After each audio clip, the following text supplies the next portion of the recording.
1874, the old Hebrew congregation moved to this wonderful building. It is impossible to describe its magnificence.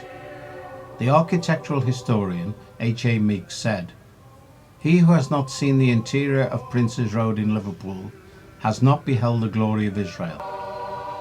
The synagogue is stunning, a hidden gem, considered to be one of the most beautiful in Europe, if not the world.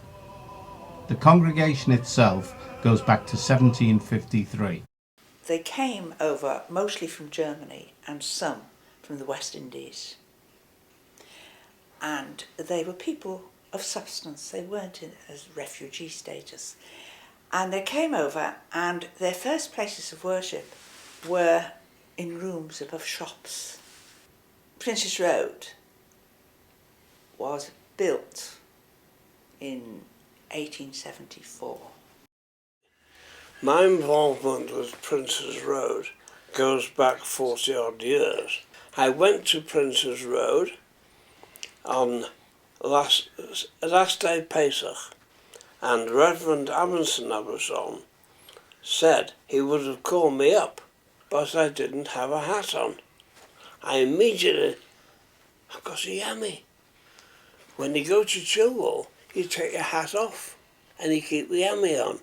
But at Princes Road, you have to keep the hat on or you don't get called up. I don't know that other shuls carried on, for instance, this principle the shul had, that they wouldn't call you up unless you're wearing a hat. If you're wearing a yarmulke, they just wouldn't call you up. People of my age being called up, I can picture one occasion. He stood up, walked to be called up, and he was still wearing his yarmulke. And all sorts of people were waving at him, and he had to borrow somebody else's hat. Well, when I was senior warden for the first time, they wrote me in for a second time more recently, but this was the late 60s or early 70s. You couldn't have an aliyah unless you were wearing a hat in those days. You could not be called up with a kippah. And I thought this was rather unfair, so one of the things I'm pleased with myself during my senior warden's years, I changed that so anybody with a kippah or a hat could be called up. A lot of people, when they're talking of Princes Road, other people from outside the congregation, talk about the choir, and obviously you'll have heard a lot of people commenting about the fact that it's a mixed choir. And of course it is a mixed choir. It is now the only mixed choir in the UK. There is no reason why there shouldn't be a mixed choir. In fact, I met last year Yankel Plitnik, Rav Plitnik's son. I said, of course, the Rabbonim won't come to this synagogue if the choir is singing. And he looked at me as if I was mad.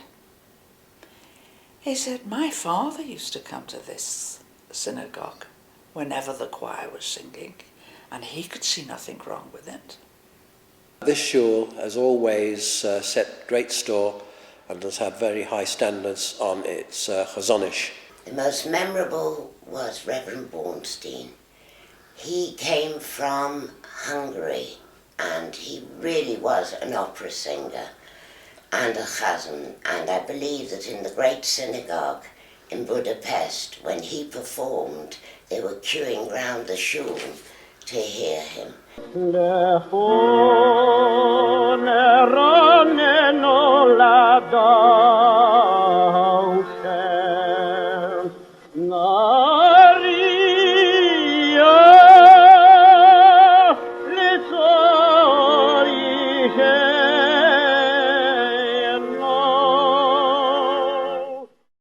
But we're obviously at the end of an era when you've got very, very few people in attendance. We go every Shabbat, and if we have 25, 30 men there, including the choir, we're doing quite well. Greenbank's closed.